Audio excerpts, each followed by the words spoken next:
Israa'el sa'aatii guyyaa hin guunne keessatti Iraan rukutuuf qophii xumuruun beekame.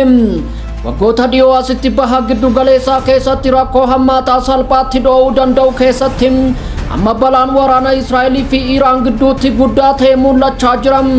Gabaasni New York Times qabatee ba'e akka agarsiisutti yoo ta'e qondaalonni USA haleellaa Israa'el kanaaf sodaa akka agarsiisan beekameera.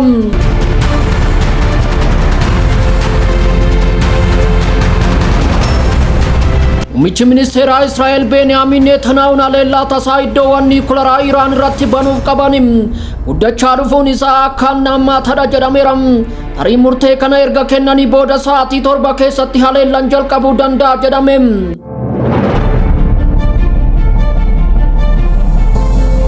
Haleellaa Israa'el fudhattuuf deebiin Iraan kennitus walqixa cimaa ta'eera. Ministeerri dhimma alaa Iraan Abbaas Argaachii haleellaan kamiyyuu deebii murteessaa akka argatu akeekkachiisaniiru. Yoo Israa'el rukuttaa raawwatte eegdonni warraaqsaa deebisanii rukuttaa hamaa buufata waraanaa USA fi Israa'el irratti akka raawwatan doorsisaniiru.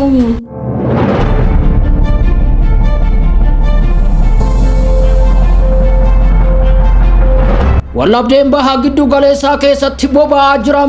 Iraan fi Ameerikaan marii murteessaa ta'eef yeroo ta'anitti Israa'el yeroo barbaadetti dhaabbilee nuukilaraa Iraan rukutuuf qophii ta'uu agarsiisa.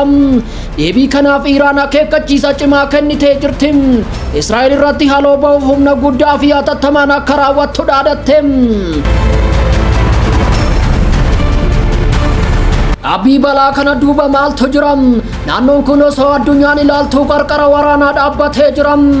Kun miidiyaa keessan JSS miidiyaadha. Madda amanamaa xiinxala gadi fageenya fi oduu idil addunyaa osoo lafa hin gahin osoo samiin bahin bubbutee caccabsuudhaan isin biraan gaham. Israa'el sa'aatii guyyaa hin guunne keessatti Iraan rukutuuf qophii xumuruun ishee beekame. Waggoota dhiyoo asitti baha giddu galeessaa keessatti rakkoo hammaataa salphaatti dho'uu danda'u keessatti amma baha giddu galeessaa keessatti waraanni Israa'elii fi Iraan gidduutti guddachaa dhufeera.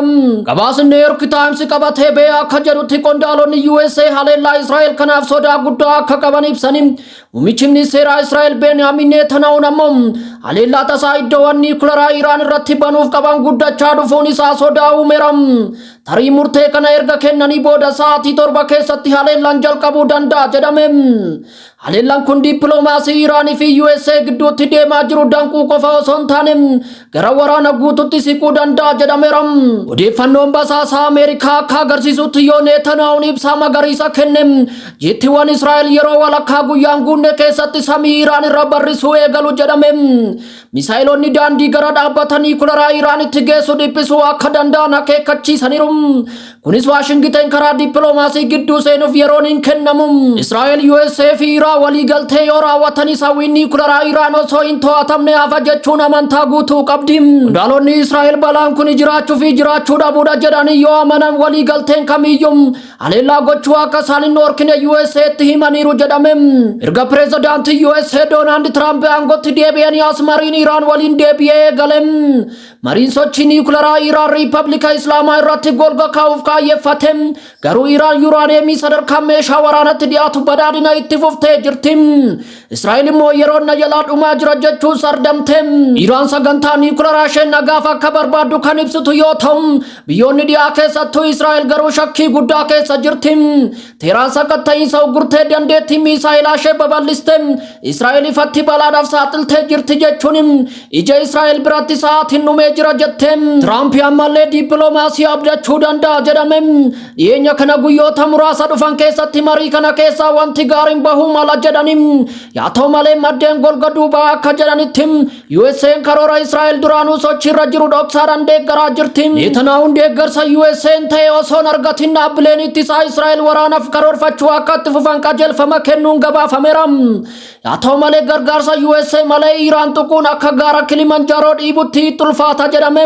Balbala cufame duuba hoogganaan basaasaa Israa'el Mossad David Barnaa fi ministeerri dhimma alaa Tarsiimoo Room Dermar dabalate qondaalonni olaanoo Israa'el Roomii fi Waashingten gidduutti balali'aa turaniiru. Directorri CIA USA John Ratcliffe fi ergamaan addaa baha giddu galeessaa Steve Witkoff wal arganiiru.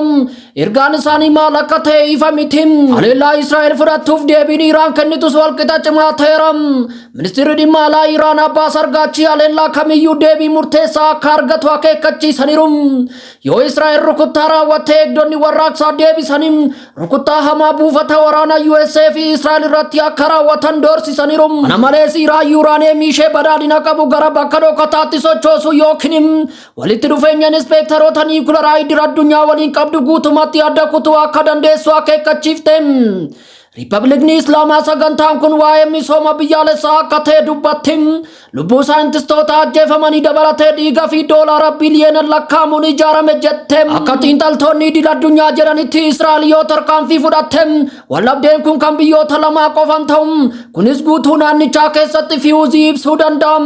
Yoo USA'n hirmaatte Raashiyaa, Chaayinaa fi Kooriyaan kaabaa waan callisanii fakkaatu. Dabalataan gareewwan Iraaniin deeggaraman Hizbollaa, Libaanosin, Huutii Yaman, milishoota Siiriyaa fi Iraaq keessatti Iraaniin deeggaraman hundi isaanii deebii kennuu danda'u. Rukuttaa baqaqsanii hodhuun gara waraana naannoo guututti jijjiiramuu danda'a. Bulchiinsa Tiraamp fi Iraan daandii dhiphoo mudateera. Dippiloomaatonni yeroo waliin dorgomaa jiru. Wallabdee tursiisuuf qofa seera bu'uuraa yeroof tajaajilu illee hojiirra oolchuuf yaada dhiyeessaa jiru. Waliigalteen badhaadhina waloo Iraan, Saawud Arabiyaa fi biyyoota Arabaa biroo gidduutti taasifamuuf yaadame lolaa jira. Haa ta'u malee kana keessa gaafii Israa'el kan guutu ta'uu fi dhiisuun isaa ifa miti. Wanti mirkanaa'aa ta'e tokko waan addunyaan hubattu caalaa waraanatti dhiyaannee jirra. Gaaddiduu marii keessatti xiyyaaronni boombii darban reefu motora isaanii hoo'isaa jiru ta'a. Bahii giddu galeessaa qarqara qilee dhaabbattee jirti. Dhukaasni baarudaa tokko murteen tokko namoota miliyoona lakkaa'aman jeequmsa keessa galchuu danda'a. Israa'el dhaabbilee nuukilaraa Iraan irratti haleellaa raawwachuuf qophii xumuruun ishee wallabdeen akka ol ka'u taasiseera. Teheraan bu'aa hamaa akka geessistu akeekkachiifte. Iraan yuuraaniyeemii kiloogiraama 400 olaanaa hanga parsantaa 60tti badhaadheef boombii nuukilaraa hedduu oomishuu danda'u walitti qabde. Kunis Teelaaviif hirriba dhorkeera. Hooggantoonni waraanaa Iraan haleellaan Israa'el kamiyyuu deebii baay'ee guddaa akka argatu akeekkachiisaniiru. Kunis yoo Waashingten tarkaanfii Israa'el deeggarte haleellaa buufataalee USA irratti raawwatamuu danda'u dabalata. Hoogganaan olaanaa Ayatollah Ali Khamenei waraana kamiifuu deebii caccabsaa akka kennan cimsanii dubbataniiru.